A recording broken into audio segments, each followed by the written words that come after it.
फार मोठा सागरी किनारा लाभलेला आहे आणि या सागरी किनाऱ्याचे रक्षक खऱ्या अर्थानं म्हटलं की पोलीस आम्ही दुय्यम आहोत, आम्ही नंतर आहोत.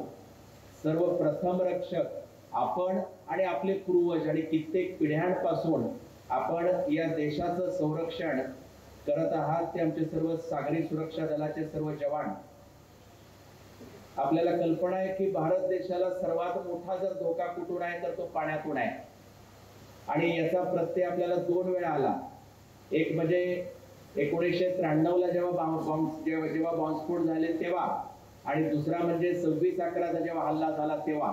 आणि आताही जेव्हा अशा प्रकारचे इंटेलिजन्स इनपुट्स येतात, म्हणजे अशा प्रकारची माहिती येते, तेव्हा मॅक्सिमम माहितीच असते की पाण्यातून काहीतरी होणार आहे किंवा पाण्यातून काहीतरी धोका संभवतो.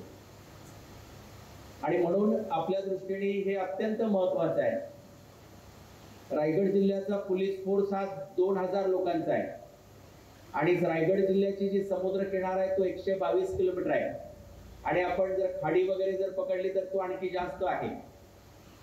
पोलिसांना करावी लागणारी इतर कामं जर आपण पकडली तर 122 किलोमीटर समुद्र किनाऱ्याचं रक्षण फक्त पोलिसांनी करणं हे मला असं वाटतं की अशक्य आहे. आणि यासाठी आपण सर्वजण, म्हणजे या किनाऱ्यावरती असणारी गावं आणि इथं असणारे जवान की जे आमच्या सोबत सागरी सुरक्षा रक्षक म्हणून अहोरात्र त्या ठिकाणी काम करतात, खऱ्या अर्थानं संरक्षण तुम्ही करत आहात. आम्ही आमचं इतर काम सांभाळून आम्ही ते करत आहोत. आणि हे करत असताना जसं आपण मासेमारीसाठी आपण आज समुद्रामध्ये जाता, 15-15 दिवस 20-20 दिवस आतमध्ये जाता, आतमध्ये पाण्यामध्ये ज्या काही हालचाली आहेत आपण टिपत असता, ते आमच्यापर्यंत पोहोचवत असता.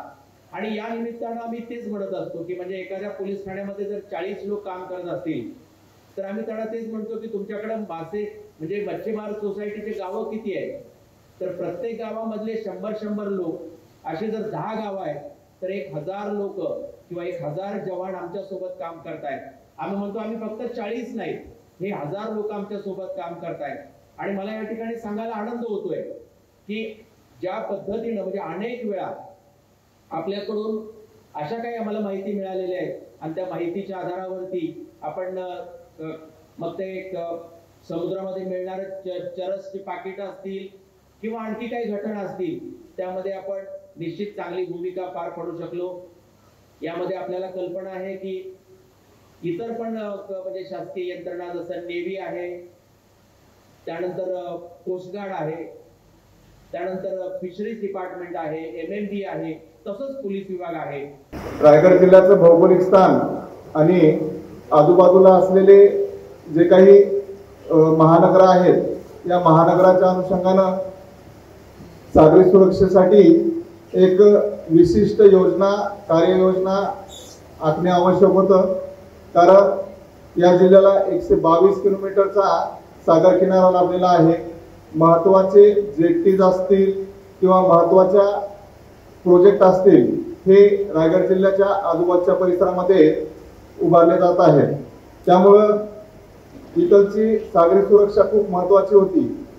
त्या अनुषंगानं रायगड जिल्ह्याचे पोलीस अधीक्षक यांनी सागरी सुरक्षा रक्षक मेळावा या अनुषंगानं एक संकल्पना या ठिकाणी राबवण्याचं ठरवलं आणि त्या संकल्पनेचा आज सुरुवात या रोहा शहरापासून होत आहे.